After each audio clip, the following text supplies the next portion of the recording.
Hello from Volvo Ocean Race headquarters in Alicante. We have got a lot to get through today. We're going to be hearing from Team Brunel, plus Turn the Tide on Plastic. And at the end of the show, Peter Townsend, race expert, behind me there. He's going to be sitting at that station all the way through, monitoring the race, where he's been since the race started. And of course, a 3-time Volvo Ocean Race sailor himself. He knows all about how this race has evolved from a technological aspect to a racing aspect. So if you've got any questions, if you've got answers that you need, get them in the comments below and we will be putting them to him live and you can get your answers. And it really is an interesting picture out on the racetrack right now. A big transition zone has started to develop, and earlier on we connected with Team Brunel, wanted to talk to the team. Unfortunately, all of the sailors were caught up with trying to get themselves ready for this new breeze. So instead, we had to chat to Jan Ryu before Peter Burling just got free. We were entering what we thought to be a rain cloud, but it looks like it's a little bit bigger than that. And all the boats were Dongfang and Mapfre parked, and we did as well. And we could see Turn the Tide. They're very close to us now. We can see them to leeward, maybe half a mile behind us. And how much have the conditions changed? You talk about parking up. I mean, what was the difference in wind speeds?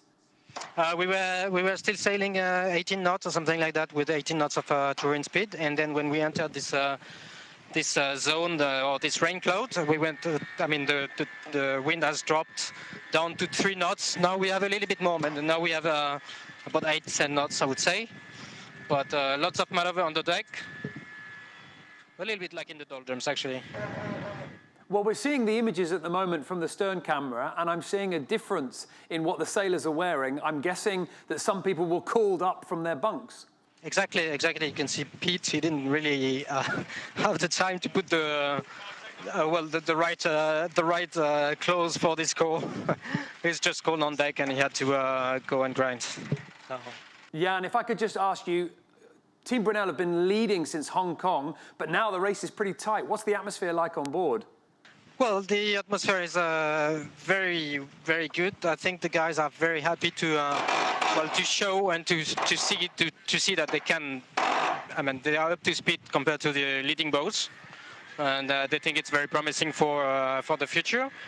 We knew from the start that the boats will be very likely to regroup in this area, so it doesn't come as a surprise for us. Well, hopefully it's not going to last too long. The guys above us have just started moving pretty quick now, so we've just gone stacked back on the rail, stretched it down, and there's plenty of rain around, but you know, KP's latest weather had a pretty quick transition here onto about 3 days of tight reaching, so we're just looking forward to getting into it. And it looks like you've been caught out with the clothing that you've been wearing. No, I thought it was about time to have a shower, to be honest, and about the only way to do it is just to get wet, get into it. So it's about time for another set of clothes, so it'll be good. And on the other side of this transition, what's the breeze that you're waiting for? I mean, what's the racing going to look like? Well, yeah, like I said before, it's going to be possibly a little bit boring for the next couple of days, if boring's a word for it, but it's just tight reaching, kind of slowly building once we get into the trades. Then we're going to go masthead 0, probably J0 after that, and then into J1. And then it looks like about 2.5, 3 days of, J1 reaching at like 65 true, so yeah, we're pretty happy about that because we're going relatively quick in those conditions. Peter, if you can hear me, that's absolutely wonderful. We'll let you get back to sailing the boat. If you could hand it back to Jan, that's fantastic. Difficult times for Peter Burling and the whole crew of Team Brunel. And indeed, for that front four, let's take a look at what's been happening and when that transition hit, because earlier on in those reaching conditions, we saw speeds of about 28 knots at times. Then 0800 UTC this morning, everybody parked up in that front group, half a knot at times for those boats. Now, all this playing into the hands of Team Axonabel and Sun Hook Kai Scallywag, who are trying to cut the corner and sail underneath them. Turn the Tide on Plastic, and everybody in that front four should be worried, and this is what Dee Kafari had to say. Well, we're just coming up to north of the Mariana Islands, and it's at the same time that we have just met the end of the cold front. And so we're in the transition now, which is lots of rain, lots of shifty breeze, and we happen to have arrived here at exactly the same time as Mapfre, Dongfang and Brunel. So we're all within sight of each other, all trying desperately hard to make it through this transition. The other side are trade winds, where we get to point to New Zealand and sail fast for about 4 days. So everyone's quite keen to make this transition as good as possible. And how quickly did this transition roll in? Did you have much warning? Well, we knew it was coming, but we didn't quite know where we were in relation to the front. And we were only 5 miles difference from the other guys, so we all kind of got there together. And it's literally happened in the space of an hour. So literally we went from 20 knots and within an hour we were totally becalmed in rain. And then there's gusts of 17 knots, then there's nothing, then the same again. Everyone's pointing different directions. So it really is keep the whole crew on deck. Everyone's working really hard to try and get out ahead in this transition. And what's the key to get out at the moment? I mean, what sort of things are you having to do? Well, what we're trying to do is keep making gains to the east. All gains to the east are going to pay us back in the long term. And we just got to clear this transitional area and we'll pick up new breeze. And as soon as we've got that new breeze, then we know we'll be upwind and heading in the right direction then. And talk to me about the physical things you've got to do. We're hearing a lot of sheets being eased on the deck. I mean, I'm guessing there's a lot of action going on up there. There's loads of action. So literally we've moved all the sails from the back of the boat where they were to the front on the deck split. We've got 2 alternative sails plugged in. We've got one person trimming the masthead zero with Liz driving, trying to keep the boat moving in the gusts and the puffs that we've got. And I've just absolutely sweated my body weight of water out, moving the sack from the back of the boat to the front of the boat internally. And of course it's raining on deck, so it's better to have your foul weather gear on, but it is very warm. So I can't decide whether to be fully dressed or naked at the moment. Okay, so the front 4, you among them, have all been dealt this transitional period that you're going to have to sort of go with. I'm just going to ask you a quick question about the other 2 as well. Obviously, Sunhunkai Scallywag, AXO, quite a bold move that they tacked off after Taiwan, and now it seems like they're being able to hold on to this breeze for longer. What do you think of their position? Well, they have been dealt the lucky card, annoyingly, because they made a mistake, really, but this cold front they're going to stay in. So they're going to be happily sailing along in 20 knots while we're dealing with this. And their transition looks good. They won't have the light wind area. However, they will have a worse angle in the long term. So we'll have a better angle because it does pay to be east. So we're hoping that does pay off. So the fight very much still alive and pretty good for T-Top at the moment. You guys hanging in there with the front runners. Hey, hanging in there, we are part of the leading group, and it kills you lot to say that, doesn't it? But God, it sounds good. Oh, I didn't mean that the way it sounded. Thank you very much. We'll let you get back on deck because I'm sure there's a lot going on. Yeah, no worries. Cheers now. All right, bye-bye. Well, to help us understand this difficult transition period, we've got Conrad Coleman here. So, Conrad, Dee was saying Sunhunkai Scallywag, Team Axel Nobel played the lucky card. Is that a fair thing to say? Well, let me throw that back to you. Do you think that they were feeling pretty lucky when they were up by the Okinawa archipelago floating around in 3 knots, sweating buckets watching the rest of the fleet charge off in the distance? I don't think so. You know, they've worked pretty hard to get in this position. For the moment, it seems to be pain. Will it later on? Well, we don't know. Let's have a look at the weather and we'll see how this plays out. This is the current situation. There are 2 big anticyclones in the Northern Pacific, bisected by this cold front that's been causing so much of a stir in the fleet. If you can see there a little bit on the right-hand side or out to the east of the current leaders, there's that blue triangle of death. So blue, in this case, is light winds, and it's actually kind of reminiscent of stage 2, passing through the doldrums, where it's a case of sort of short-term pain versus long-term gain. If you're out to the east, now you're going to be suffering. We were just looking at the speeds across the fleet. Sunhunkai Scallywag and Axel Nobel have been making gains on the leaders and have been sailing fastest. Now, if we look forward, however, that eastern position is going to pay dividend because you can see that there's a convergence east to west as the fleet sails southeast down towards the Solomon Islands before onto New Zealand. Now, the fact that they're all grouped in together means that the boats that are on the east-hand side are going to be sailing lower and faster. So finally, I think that's the option that's going to pay. And it's going to be that simple. I mean, we're going to see the fleet coming back together. I mean, it's still going to be tight. Well, I think so. That really, as we saw with Peter Berlin in the Brunel interview, you know, there's basically it's just a long reach all the way down to the doldrums. And this does make our competition a little bit harder for you guys. If you're not aware, we've got this Garmin Verb 360 camera for you to win, and all you've got to do is you've got to guess which boat on which date and at which time is going to be the first one to cross the equator. And with the fleet looking very close, that's going to be hard, but this is crucial. So many of you have been entering, and we've been loving that, but you haven't been entering correctly. You have to tag the team name in order for your entry to count. So take a look at this little video below here. This shows you what it should look like as you're entering in the characters onto Facebook. Once you've put the @ once you have put the team name, a little menu will pop up. Then you've got to select that team name. That is the only way that your entry is going to count. So if you are unsure, have a little bit of a look at the video here, have a little bit of a play with it on Facebook, but you have to tag the team. It is not all right just simply to write it. But Conrad, just before we can let you go, I mean, the competition's finishing on Wednesday at midnight. We've got a few more days. You can enter as many times as you like. What's your entry? What's your feeling? I mean, is there any help you can give people here? Because it's going to be tight. Well, just before coming on here, I was crunching the numbers myself with routing software, and there are some of you that have been a little bit pessimistic. I've seen a few people popping the number 18 for the 18th of February. Well, you're pessimistic, and computer says no.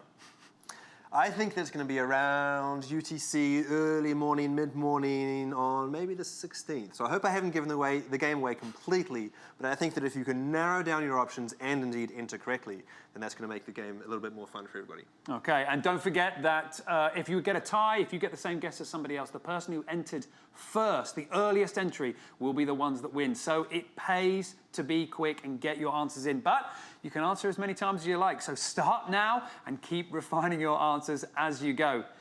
Well, now we turn to news about Vestas 11th Hour Racing. If you've been following the race, you'll know that Vestas 11th Hour Racing are not competing in this leg. Back on leg 4, just 30 miles from the finish in Hong Kong, they were involved in a collision with a non-racing vessel that ended in tragic circumstances. They have shipped their boat to Auckland and are starting preparations for the beginning of leg 7, which will be double points. And we are hoping to bring you more information about that in the next few days. Well, I'm joined now by Peter Townsend, race expert. If you've got any questions for the race experts, send them in. Now, Peter, I should probably just start by introducing you to everybody.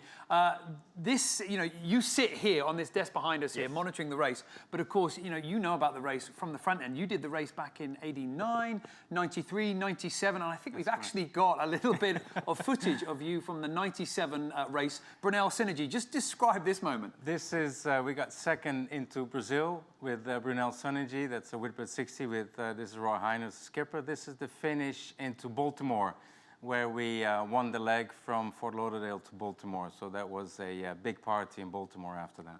And a lot has changed since that part of the race to how you guys are monitoring the race now. And we're getting a lot of questions coming in about some of the technology that we're using and some of the systems that you guys use to keep everything on track and keep everyone safe. And I'm going to come to those in just a moment. But before I do, as a little bit of a treat, just for those fans of the race, just have a little look at this video that we were able to pull out of the archive and just see how far the technology of the Volvo Ocean Race has come.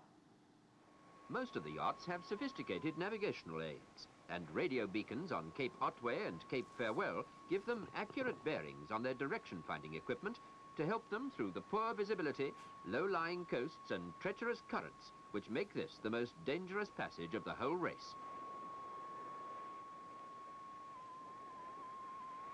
It's hard to use a sextant wearing gloves, but in these latitudes, dressing to go on watch takes the crew a good 20 minutes as they struggle into oilies over aircrew bunny suits and Arctic underwear.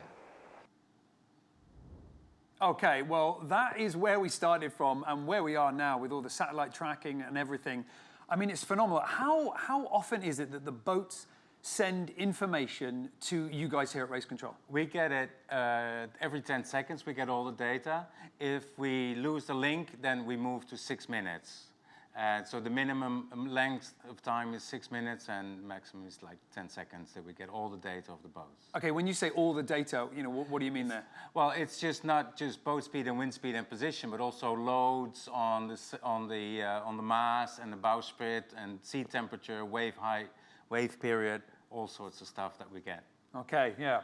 All right, well, Peter's here to answer your questions about the race, technical aspects as well, or indeed the history of the Whitbread. But we've got some coming in, so let's start with some of your questions that you put in. We've got Gabor Seventiane.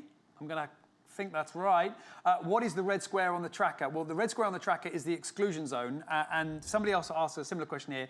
Donag Waldron asked, what reason did the race authorities give for making the exclusion zone the extent that it is, the size that it is, and what do you think about their reasoning? So first of all, just talk us through why that exclusion zone is there. Well, at this time of year, there's a lot of tropical cyclone action in that area. As you see on the screen now, there's one active just offshore of the Philippines, and we've seen a couple going through there, and we don't want the boats to go there and get caught in 60, 70, 100 knots of wind, which would mean that stop the race in the Philippines and restart and all that stuff. So we decided to have an exclusion zone and not have the boats go there. Okay, well, we've had another quick question here. As you can see the yellow line just going across your screen, the equator. Nicholas Lubert asked, what team will cross the equator first and at what time? Well, what I would say to you, Nicholas, is you tell us. Put it in the comments below. There's no cheating allowed. Okay, new question then. We've got Vincenz Picapaccio. If a team goes into stealth mode, does this team receive position updates of the other team while in stealth mode? Yes, they do. They see the position reports like the other boats do, so they get the positions of the other boats, and the other boats get the same, but not their position.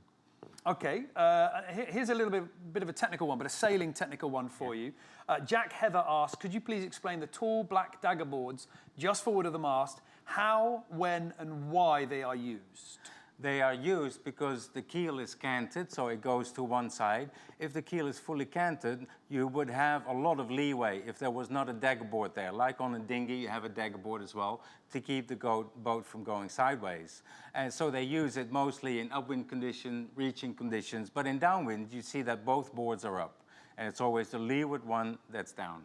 Okay, we've got one from Bart Overing, who asks, Volvo Ocean Race, where are the hydro generators? I didn't see them on the back of the boat after leg 2. I think we're going to maybe be able to bring you a picture of some of the hydro generators, just so you understand what it is that we are talking about. But explain to us what these generators are and why it is we haven't seen them. It's, well, the hydro generators is a new technology. It's a way to load the batteries, to charge the batteries.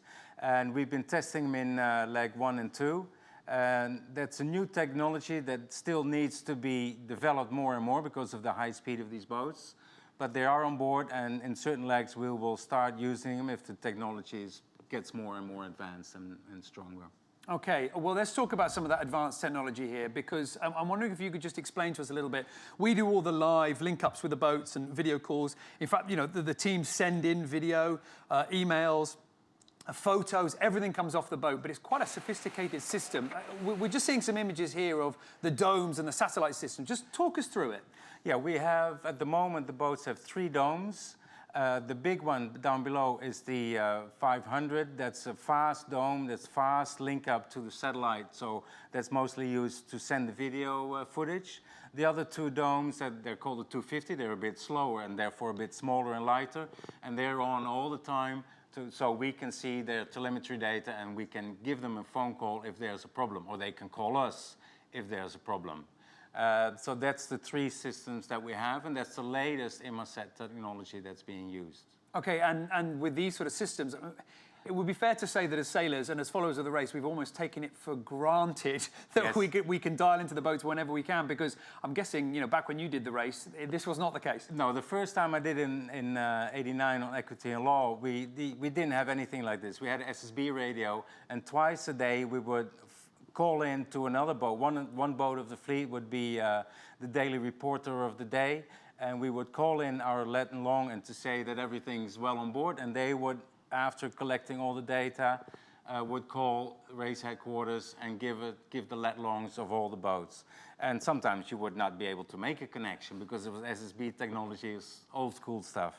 Very interesting. And it's not just the communication, is it? I mean, it's the navigation as well. I mean, yes, you know, that's an instrument. I mean, interesting, that's Carlos Husman with the sextant playing around with it, yes. But that's not an instrument you see much these days. No, normally you never use it, although, as you can see, the boats still have it on board, just in case, although they have like 5 or 6 GPSs on board in total.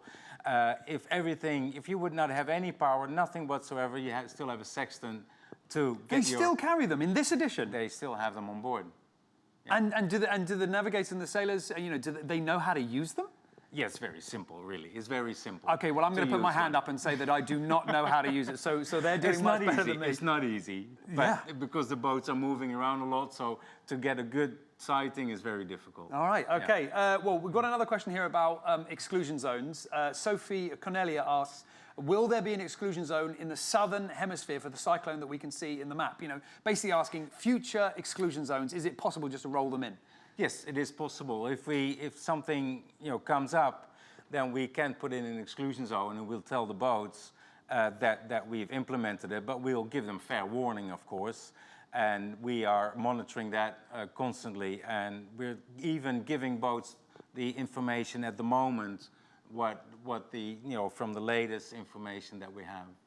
Okay, another quick question here about, Mike Peterson asked about the virtual regatta game. Basically, on the virtual regatta game, it shows a frigate as a safety escort. Is there a real safety escort for the Volvo Ocean 65s? No, there's not. No. If they're way out in the ocean, Southern Ocean, they're each other's savior, basically. There's nobody around. And the last time that they went through the Southern Ocean, I mean, there's a point where the International Space Station is your nearest human contact. Yes, that's correct. We had some emails from the space station saying that we're the closest to the boats right now, so that was probably funny. And those emails, everything else like that, that's all coming through to that one central navigation desk. I wonder if we can just take a little bit of a look at some of the setup down below. This is where we've got the navigators, but also the onboard reporters as well. Yeah, no, this is the nav station that you see here. They have two laptops side by side, and they swing that whole table around if the boat tacks or jibes. And the media desk is further back behind the bulkhead, because that's quite big, actually. That's a big unit, and that sits behind that bulkhead, and that's where the OBR does its work. Okay, and just talk us through a little bit here. I mean, we always kind of come to you guys in race control. In fact, we sort of pull you off your desk and we kind of put you in front of the camera here to answer the questions. I mean, if you've got any questions in, time is running out, but send some questions in. But as you can see here, there's an awful lot of information going on here. Just describe to me your sort of standard watch. Is it busy? Is there periods of boredom? What does it look like? Sometimes it's never really boring, but sometimes nothing is happening. If the boats are in trade winds and they're carrying on and nothing is really, the wind is the same and the weather situation is the same, then you still we do the routings that they do on the boat as well to see how everything goes. And you do 1 or 2 a day because nothing changes, but you still have emails to go through. Boats will have maybe technical issues that they have questions about, so you try to help them out as much as they can. They're race boats, there's always something going on. They're very wet upstairs and downstairs, so there's always sometimes it's a tiny problem and sometimes it's a big problem. And we try to help them out as much as we can. And we have the Twitter channel, of course. We do as much as we can there. A very nice plug for the Twitter channel. I wonder whether we can get the little Twitter handle to come up on the screen. If you haven't done so already, you can subscribe to the Race Experts, I think, at Race Experts. Twitter feed. And I mean, if you are a nerd, if you're a geek, if you love your numbers and your science, that's probably the best way to follow the race blow by blow. Peter, thank you very much for taking the time to talk to us. We're going to be back tomorrow. We've got a quick fix in the morning. Then we've got another daily show at 1300 UTC. And the latter half of this week, I believe it is Wednesday and Thursday, we're going to be joined by a special guest from Team Brunel live in the studio. You will not want to miss that. Plus, do not forget, we have got our competition running. You need to tag the team with the date and the time that you think is going to be the first boat to cross the equator. Well, with all that, we'll see you tomorrow.